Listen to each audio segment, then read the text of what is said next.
Today's conversation is sponsored by First Generation Capital Partners.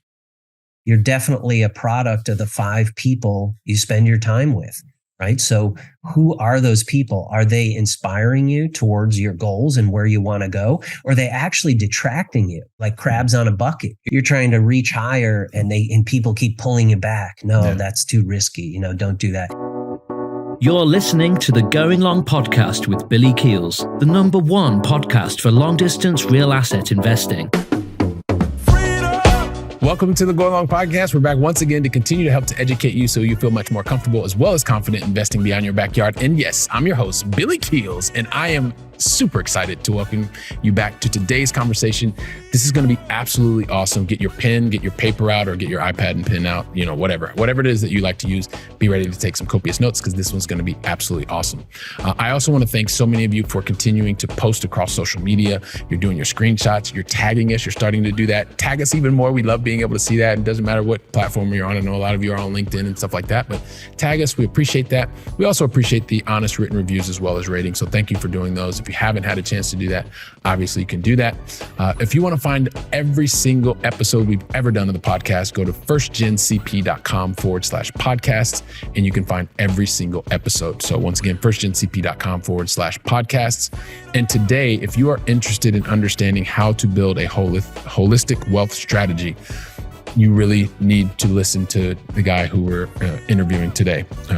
You're going to learn more about the different types of assets. You're also going to learn about being able to utilize different assets to get different outcomes and ultimately be able to get to the freedoms that you're looking for. So I know you're going to get loads out of today's conversation with Dave Wolcott, and we're going to get to that just after this.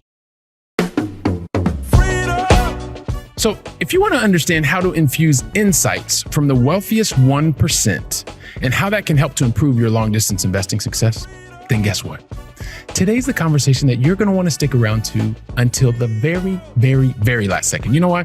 Because today's guest is absolutely amazing. Not only was he a captain in the U.S. Marine Corps, he also had a very productive IT career. I think he did a couple things, maybe in the sales area and even in the solution advisory capacity.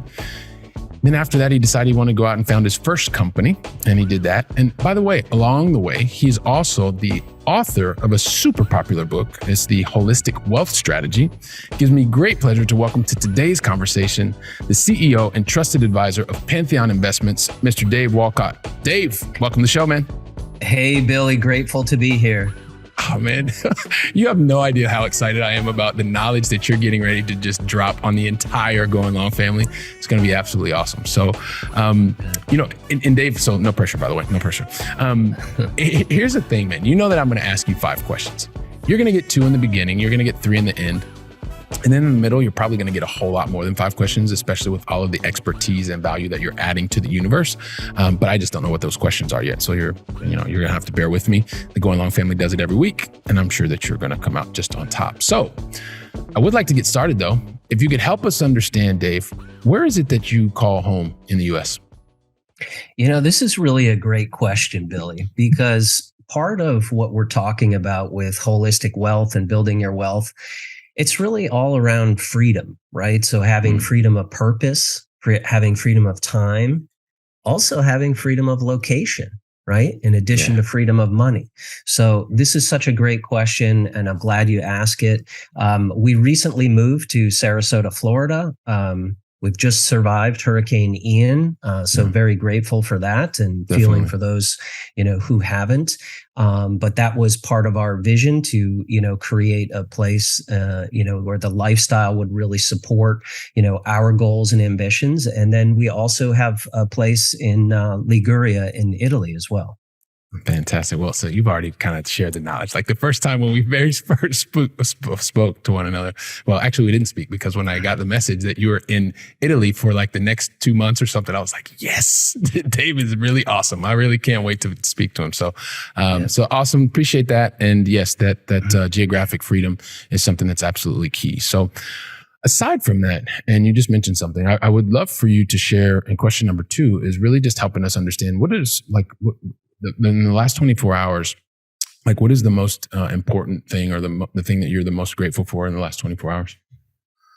Well, this is another great question and very timely. So today I am celebrating October 4th, 2022. I'm celebrating my 25th anniversary with my wife. Whoa, congratulations, man. Wow, this is like a momentous occasion. Yeah, it really Awesome. is. So I'm really grateful for her today, and grateful for the family that we've built over the past 25 years. Fantastic. That's absolutely an amazingly positive thing. And I appreciate you being able to invest time with me and the Going Long family on your 25th wedding anniversary. So absolutely awesome. Also to Dave, one of the things I would like to thank you for your service, because it's something that is absolutely, phenomenal. And so thank you very much for that as well.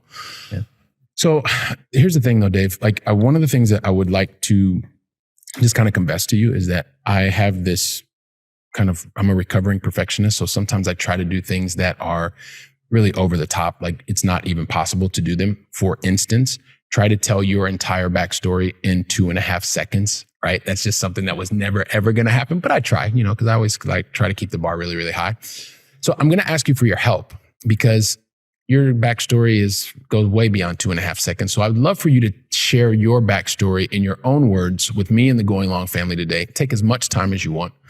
And then also, if you could help us to understand some of the major decisions that you made along the way to get to this point in your journey, and then we'll see where you and I take the conversation from there. You bet. Maybe not 2.5 seconds, but 2.5 minutes. We could keep it short. So. Or even longer if you want, man. It's your story. You're allowed to take as much time as you want. Yeah, you bet. So as you talked about, I finished school did the ROTC program in college, right? So that was my transition into the Marine Corps we kind of talked about. And then served my country for 4 years. And then after that, really got into corporate America. And that's when I started getting into the tech industry and working in tech and working for corporate. And then in 2000, my wife and I literally won the baby lottery and had triplets.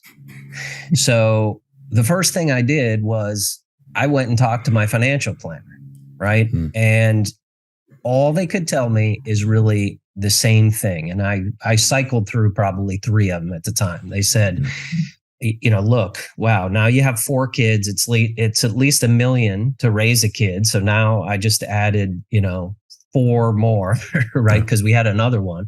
Yeah. So, what was the solution? But all they could tell me was that, look, the market's going to go up, the market's going to go down. You're going to make 7% over the long haul. Just put as much away as you can in your 401k.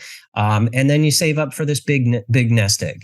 So I think really the entrepreneur in me became really frustrated with that cookie cutter response, right? That was really driven from Wall Street and corporate America. So it put me on this obsessive journey to really figure out how are the 1% building their wealth? Because it's not as a retail investor in stocks, bonds, and mutual funds. The only people that are making money in that game are the salespeople selling it to you. So remember, this is 2000. So literally, I took the purple pill and read Kiyosaki's Cash Flow Quadrant, which was very insightful, but there were very limited resources at the time, limited podcasts, things like that. So I moved, if you recall, in the Cash Flow Quadrant, right? I moved to the right-hand side of the quadrant, became a business owner, as well as an investor. And I started investing in alternative assets, everything from oil and gas to raw lands, to office parks, to retail, to multifamily. And so, spent a lot of time, analyzing opportunities, vetting deals. And then at the same time, I became a business owner and started that tech consulting business you had mentioned. And running a business is where I just really learned a lot about taxes. Taxes really being your number one, biggest expense. So fast forward to today, and what Pantheon really is an instantiation of those past 20 years of learning and mistakes that I've made, all through those years. And what I wanted to do was, really 2 things, is to help other investors identify these alternative asset classes, right, that aren't really talked about by Wall Street, as well as is provide some exclusive access to some of these, top deals that people might, not really know about. And then we talk about our wealth strategy, because it really is this, holistic vision that's focused on your vision. And if you don't create a target for what you're trying to achieve, you'll miss every time. 100% of the time. Yeah, absolutely agree with you on that. We are going to get to those 20 years of your learnings, which is, now manifests itself in Pantheon Investments. But one of the things that, even in the very beginning, Dave, that you talked about that I'd love for us to come back to, and it's kind of like the basis of this whole podcast. And it's that geographic freedom that you're talking about, right? Because a lot of it's about the mindset. And I feel like, because I've lived in Europe for the last 21 years, right? And I've been investing exclusively back in the US in terms of the real assets, because when I got out of the Wall Street kind of like addiction, I realized that I wanted to do that back in the US. It made the most sense for me. But I also took that purple pill. And a lot of times it seemed like the things that I was reading, they were saying that you needed to be a landlord, but you needed to actually live in the same place as the assets that you owned. Now, I'm not saying that you can't do that, but I fundamentally believe that you don't have to be in the same place, right? There are some elements that need to be there, but I'm always just curious, because you're living this geographically free lifestyle today. And I know that from an investment strategy, you don't necessarily have to be in the same place. But I also know that that's very contrarian to what we're told. So can you maybe talk to us a little bit about what gave you the strength to say, hey, look, I'm going to be contrarian. I'm going to not allow geography to really bound me in terms of where I'm going to invest. Because that goes to our long distance investing philosophy, I guess. Yeah, that's really great, Billy. I'll actually just back up a second, right? And then we can kind of drill down into that. Yeah. What I believe, through my journey is that a lot of, we're talking about wealth here today, and people are familiar with the term of financial freedom, right? It's very overused. That's out there. But what I would really encourage people to do is to start to really think about, what is it that wealth really means to you, right? And what I've discovered is that it's all focused on freedom. And there's 4 particular freedoms that we have. So number 1, yes, there is financial, having freedom of money to be able to do what it is that, basically money is like oxygen, right? To be able to do the things you want to do. It's also about freedom of purpose, right? To get up every day and be excited, and whether that's, doing something with your kids, being able to take them to school, or being in a job that you're passionate about and excited to add value and contribute, freedom of purpose is really important. There's also freedom of location, right? That we've, really talked about. And also having freedom of time, right? To be able to work when it is, that you want to work. So when I focus the things really on having all of these 4 freedoms as kind of the backdrop and the driver of really what's really trying to get you to, support your vision, to me, freedom of location was really important. I had the opportunity to travel to France when I was young. I was 15 and went on a cycling trip and went for the next subsequent few years. And that became, my passion with Europe. I just absolutely fell in love with the culture, the people, the history, the lifestyle, all of these things in Europe that were just so different than the US. So that really started. And in fact, that kind of drove some of my desire to go, get into the Marine Corps, right? Where I could travel the world and, see different sites and really to also bond with the people and these cultures. I mean, I've always found it just fascinating to, learn about different cultures, start to learn the language and all of those things. So that really was, a burning desire for me. And that vision is to be able to say, okay, I want to go to Europe, right? And specifically Italy. My wife has roots there. We have a lot of connections there. And, I want to go there and not be a tourist. I don't want to be walking around with a suitcase and pop in and out. I want to have my local coffee shop on the corner. I walk in, everyone says, "Ciao, Dave," and, it's just amazing. And now, I mean, I'm on a cycling team over there. My wife and I have been studying the language for 6 years, which has been just this amazing journey. And now when we go over, I mean, the most special time is, we'll have dinners with all of our friends, and you've got, 10 people at the table, and we're all speaking Italian, talking about, kids and lifestyle, all these things. And it's really special, Yeah. And so when you have the opportunity to do that, and I'm going to pick up on that kind of thread, because I think it's awesome the way that you are building this lifestyle. So being able to have, freedom of location and being able to do things, you're living your lifestyle, and then your investments are supporting that. So regardless of where you are, whether you're in Sarasota, Florida, or you're in Italy or anywhere else, you're able to, continue to keep the lifestyle and improve the lifestyle that you and your wife are looking for. And I think that's phenomenal. But just one thing, because I know what it's like to be learning a new language and you're with locals, and there's a lot, because you've seen it over 6 years. But also there's that moment in the beginning when it's very uncomfortable, right? Because everybody's laughing at the jokes and you don't understand the jokes, but you're still allowing yourself to be there. And you've gone through that process, which is really uncomfortable for a lot of people, Dave, because most people don't want to feel uncomfortable. But you've seen this evolution from the very first day that you were sitting down, and 6 years later, learning the language, also very importantly, learning the culture. Maybe you could talk to a little bit about that process as well, from being uncomfortable or comfortable with being uncomfortable, and being able to feel and understand what that evolution has been like since you've continued to invest your time and energy. No pun intended. Sure. I think it really takes a little bit of courage, and you have to, not be afraid to really put yourself out there. And probably, the beginning of that was when I went out on my first ride. So I'm a big cyclist. So that's what also, kind of brought me into the region. But I went on my first, bike ride when we got over there, and I didn't even realize how much of a mecca it really was. And, my first ride, I met this guy, and he could tell by my jersey and everything.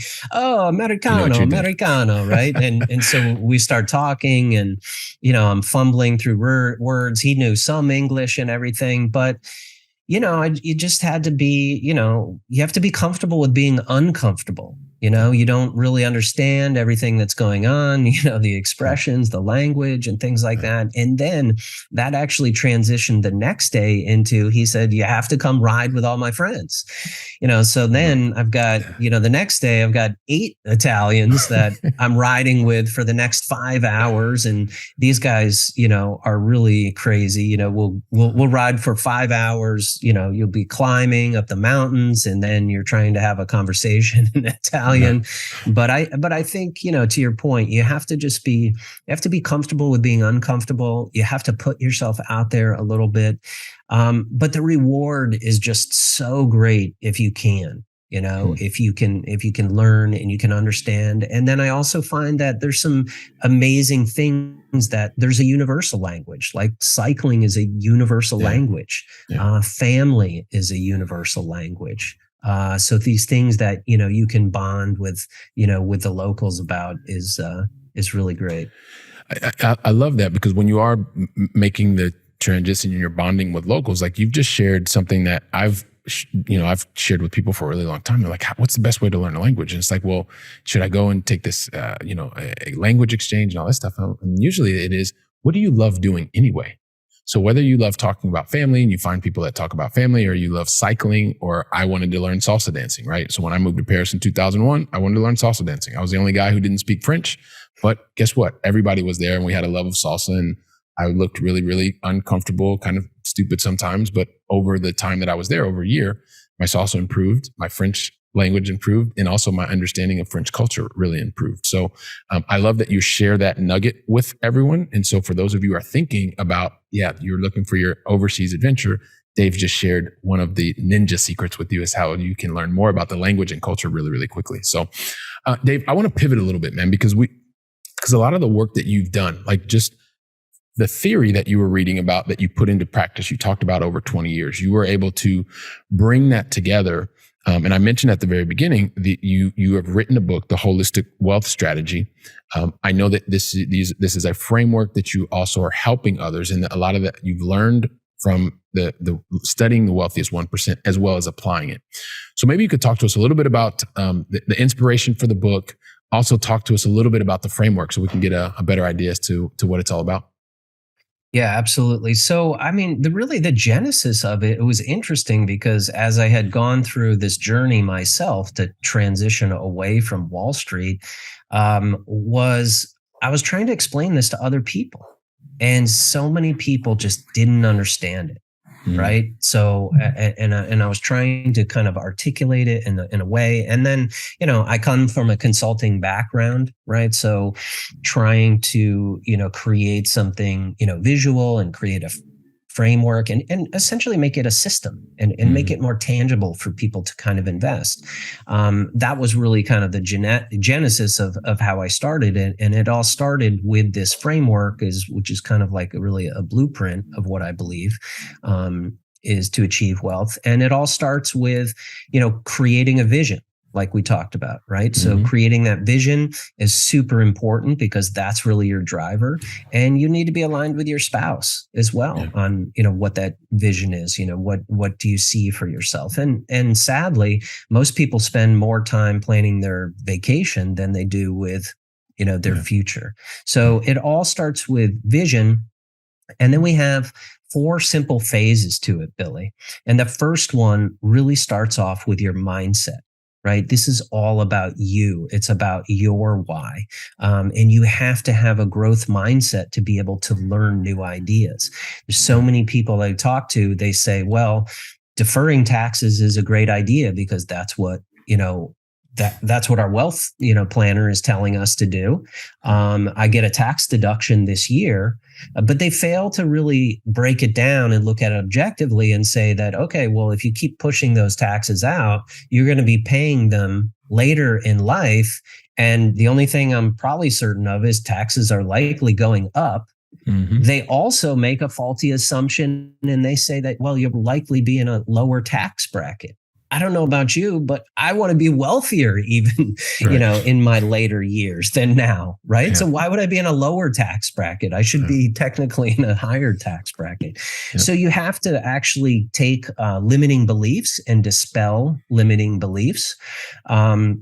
It's also about creating goals and then habits to support those goals. So how are you supporting? And let's take Italy as a perfect example, right? I've created a goal that I want to be a certain % fluent in a certain amount of time. So what do I need to do there on a weekly basis? I do everything from, watching Italian travel shows to having dialogue to, calling my friends and things like that. But I'm incorporating that really into my lifestyle right now. Yeah. And I think this mindset, piece cannot be underestimated because it's really, you're going to get out of life what you put into it. So if you have a big vision, you'll be able to get there.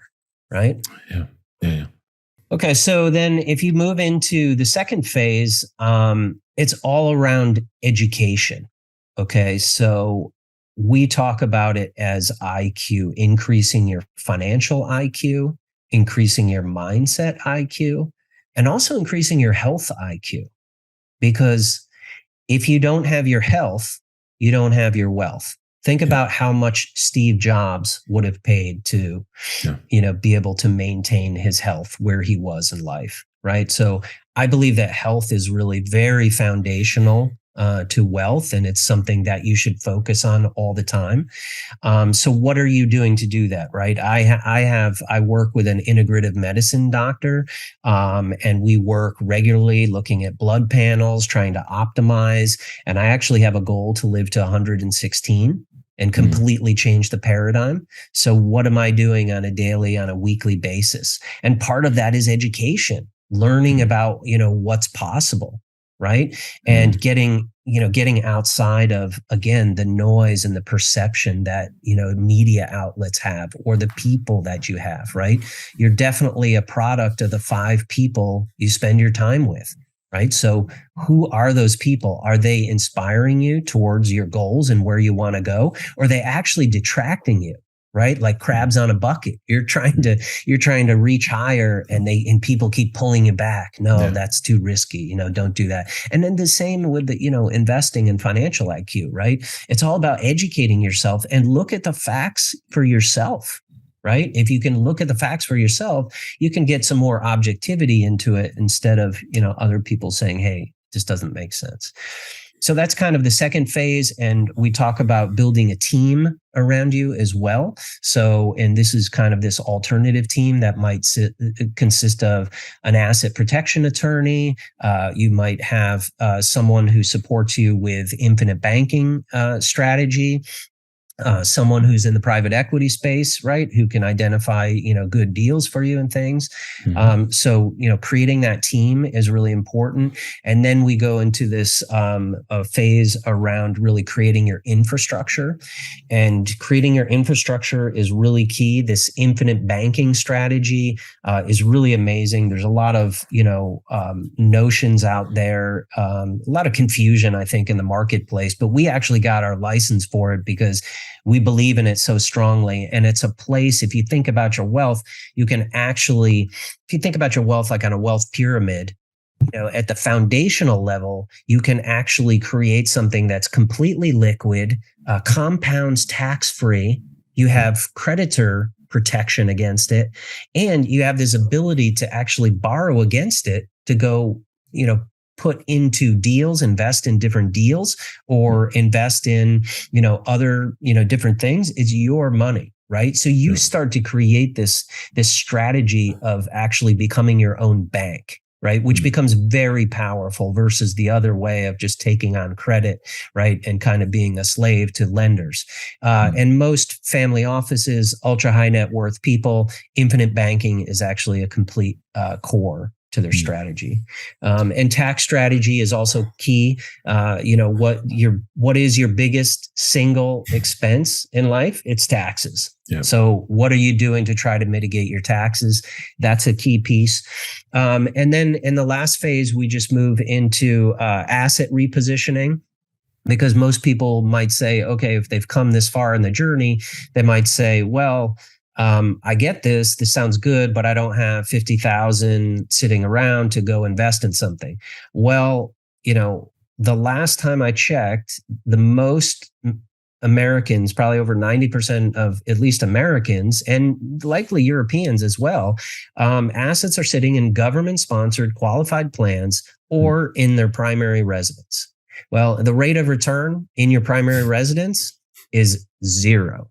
Right? It's trapped equity, right? Yeah. So if you can partner with the bank, and even at today's rates, 5.5%, you can take money at 5.5% and you can make, 20% on your capital in some of these other investments, right? And have more control and diversified cash flow. Okay, well, then it makes sense to start repositioning these assets. Same thing with qualified plans.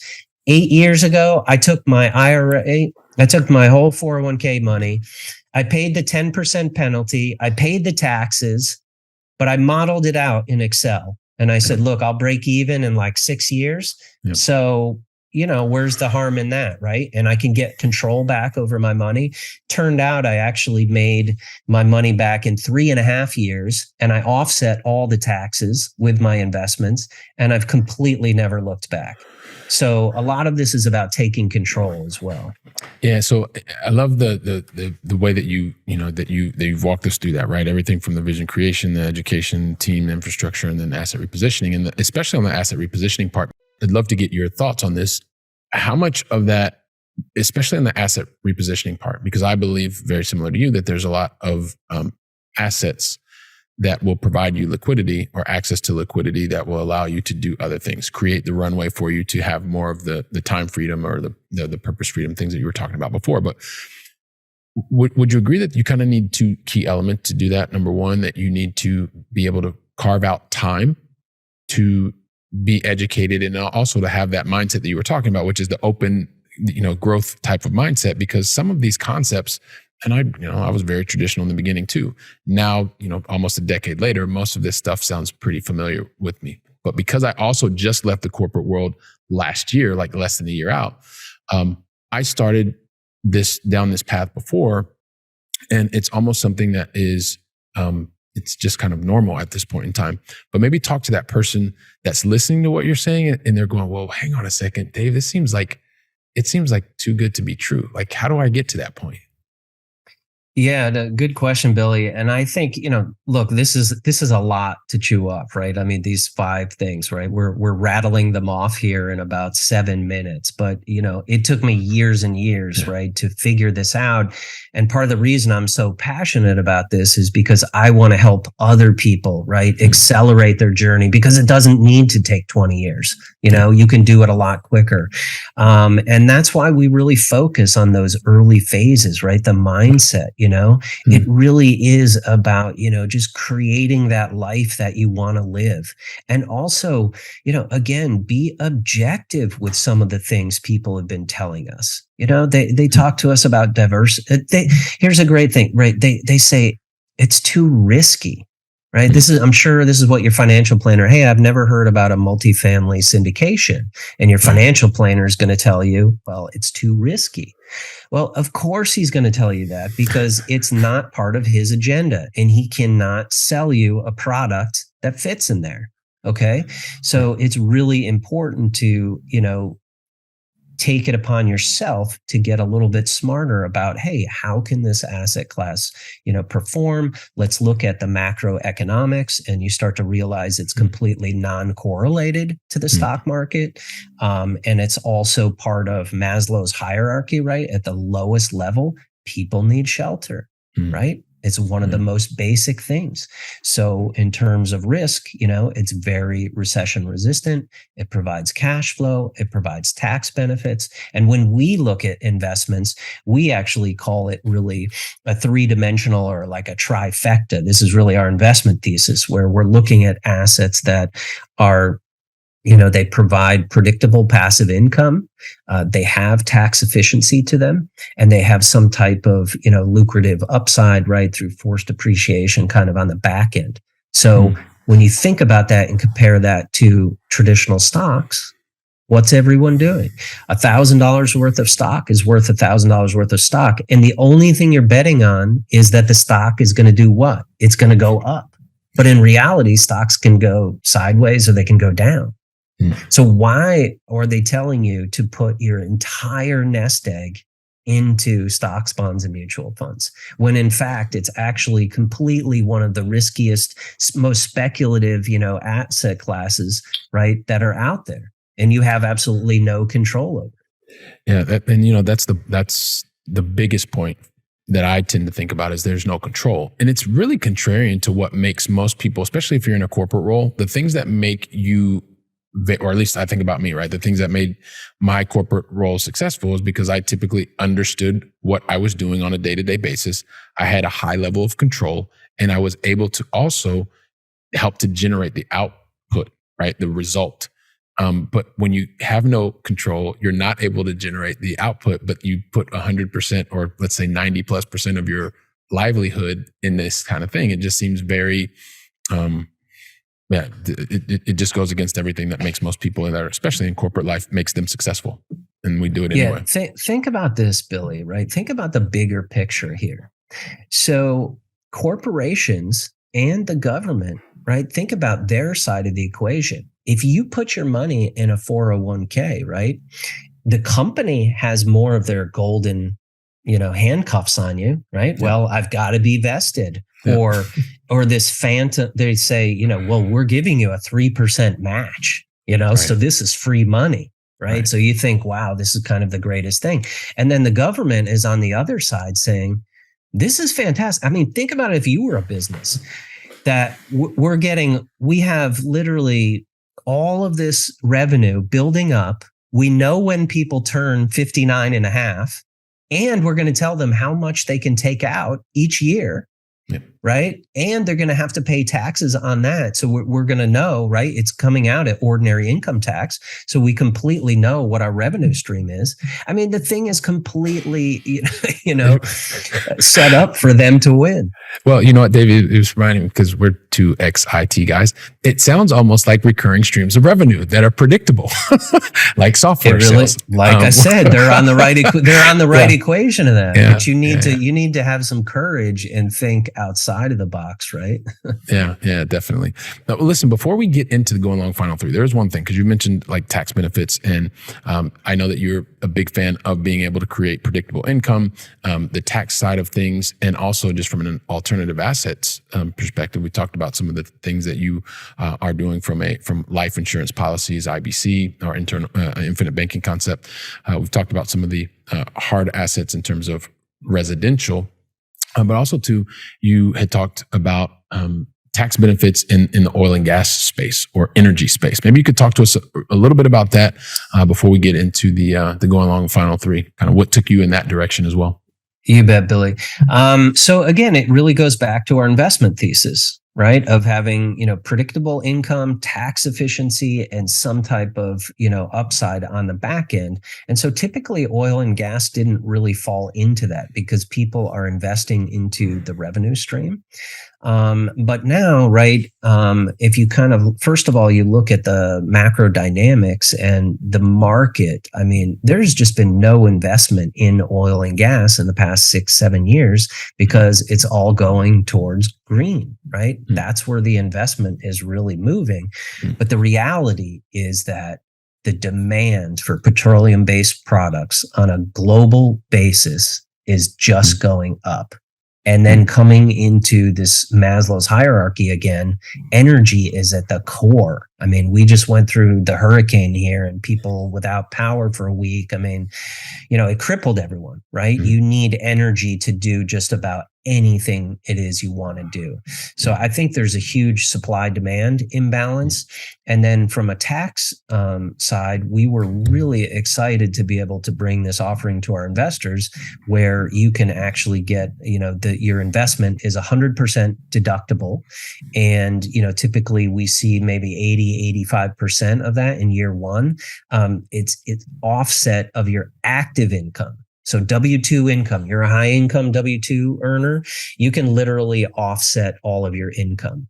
We had an investor who sold his 401k position and he offset all of the taxes with it, right, in the year. So very powerful benefits. And I'll also share, Billy, like why that's important, right? Why is the government giving us, I would propose that people think about taxes in a different way.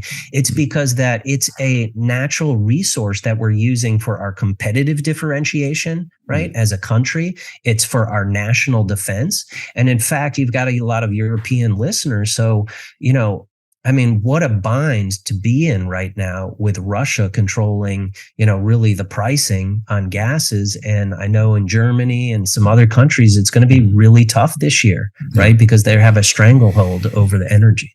Yeah. And so when you look at the energy space, it is one that consistently gets more and more attention. I've talked about this before. It's one that it's dear to my heart, especially right now, and has been over the last couple of years. And by the way, just so everyone knows, when Dave was mentioning earlier kind of the things that can happen, he's talking to you about examples, concepts. He is not giving anybody any tax advice. So what you need to do is take the concept that he talked to you about and be able to talk to your tax advisor about that, right? So he's sharing an example, not giving anybody any type of tax advice. So, yeah, man, I just think it's great that you can give the breadth of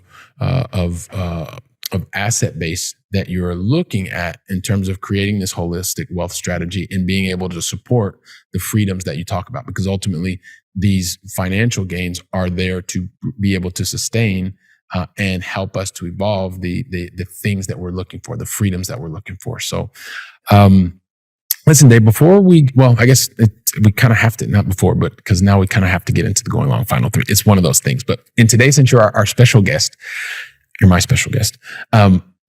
I never ask anybody to go along final three unless you tell me that you're ready. So my question for you, Dave, is, are you ready?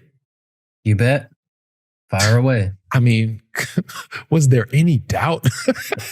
I don't think there was any doubt. I think everybody was like, yeah, Billy, why do you even ask the question?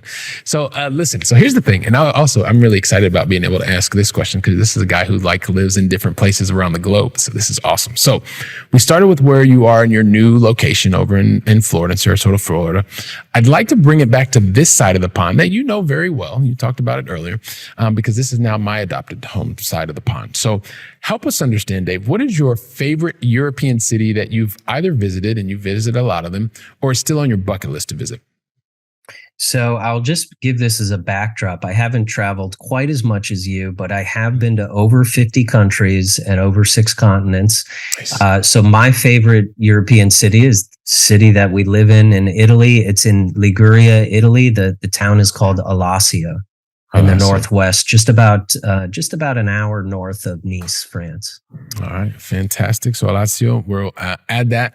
I think it's a first. So don't worry, everybody. You just click the link and you'll be able to find it in the show notes, which is absolutely awesome. So the other thing, question number 2, Dave, and this really has a lot to do with the good fortune that I've had, right? In terms of being able to come across people that are very successful. I consider you to be someone who's also extremely successful. You're making a positive impact on people's lives around the globe.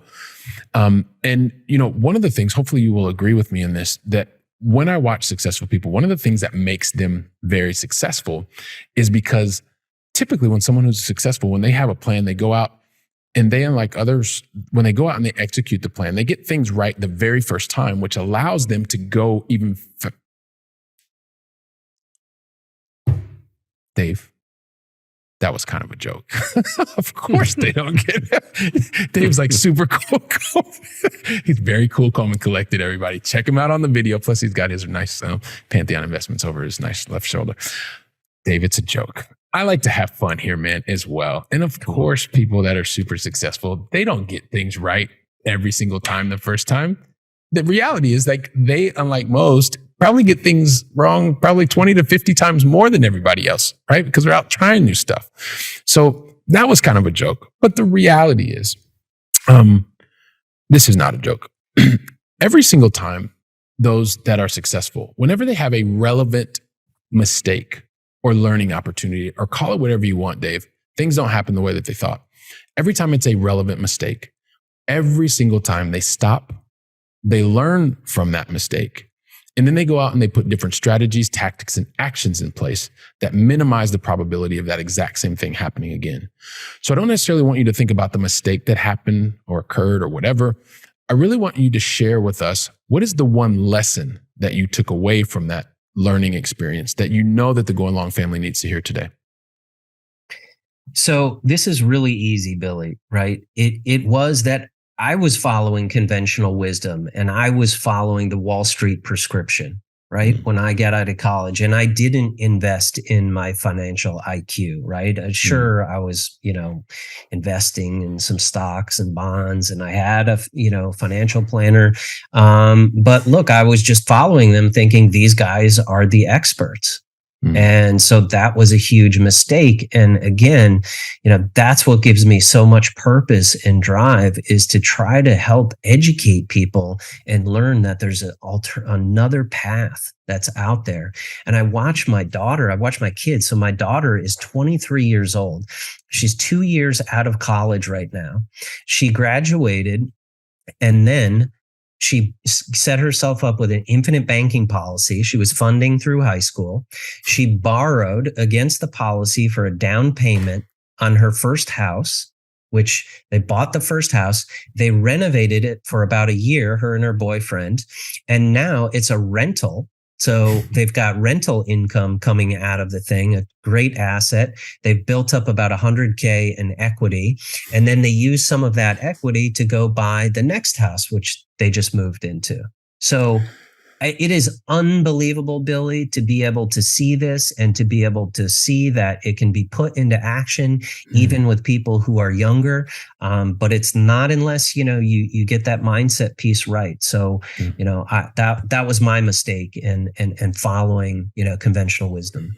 So it's really being able to have that growth mindset that you talked about, being open to new alternatives, and also not just accepting that someone's an expert because their title says so. Can continue to invest that way. Okay. Perfect. Appreciate that. And man, that must make you proud to see your daughter be able to do these things already at the age of 23. That's pretty awesome, man. That's absolutely amazing. I just want to remind everybody. So just as we go into question number 3. So of course, Dave, where can people find your book, The Holistic Wealth Strategy? So we have an ebook version that's available right now, which you can go to pantheoninvest.com/wealth-strategy, and you can download an ebook there to kind of get your arms around it. And we are going to be launching a full books coming out in January. Really excited. I've actually finished it and have been working with a professional publisher this year. So excited for that to come out. So look for that in Q1 sometime. All right. Fantastic. Perfect. And so just into question number 3, then the very last one is to help us also feed our minds. Would love for you to share with us, what is the one book that you would recommend with the Go Along family today? Yeah, there's so many good ones out there, but obviously, I know I'm pressuring you because I know you love to read. Cash Flow Quadrant was really like, if you're starting your journey off, I would have to say that the Cash Flow Quadrant is literally one of the best reads that's out there. Especially if you're in the early journey. Awesome. All right, perfect. So we're going to head and add that as well. And don't worry, everybody. Like I said, there's going to be a link. All you have to do is click it. You don't have to write it down. So if you're running on the treadmill or cooking dinner or whatever, don't worry. Just it'll be there for you. So I can't believe how quickly these conversations go by, Dave. Like I'm just thinking about you talking at the very beginning that you were in part of your ROTC program, and then from there you did your 4 years in the corporate, and you did your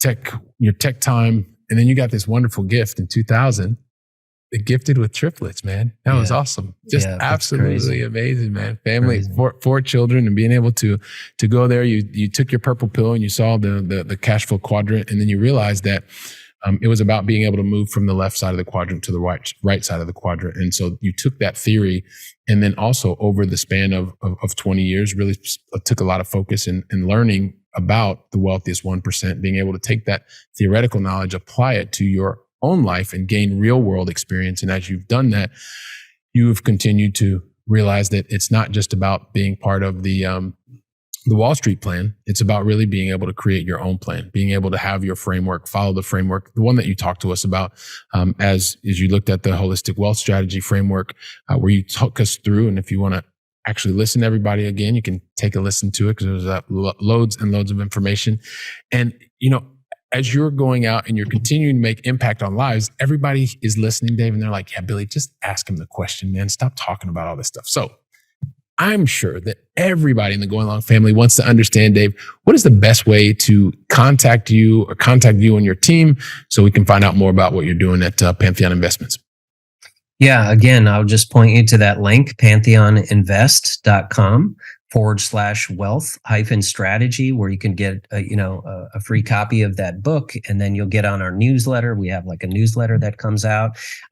There's also a link to my calendar if anyone wants to set up a conversation. Love to have these type of strategic discussions about building wealth together. All right. Awesome, man. Well, listen, Dave, on behalf of the entire Go Along family, I'd like to thank you very, very much for deciding to invest your time with me, with us, and sharing your knowledge today. So thank you very much. Really appreciate it. Thanks a lot, Billy. Really grateful to be here and connect with your audience as well. All right. Awesome, man. So if you give me like 15 seconds, we'll wrap things up really quickly. Just want to chat with the Go Along family. Everybody, listen, Dave left you so much value. He talked to you, walked you through the framework. Take the framework. Share it with your family, share it with your friends, share today's episode so they can listen to themselves. And then the 2 of you can have a conversation, or the 4 or 5 of you get together and you take the theory and you put it into practice. Dave's even giving you an opportunity to reach out to him, find out more about what he's doing. So while you're working on that, building your knowledge, building your education base, I'll be here preparing for the next conversation. So until then, go out and make it a great day. And thank you very much.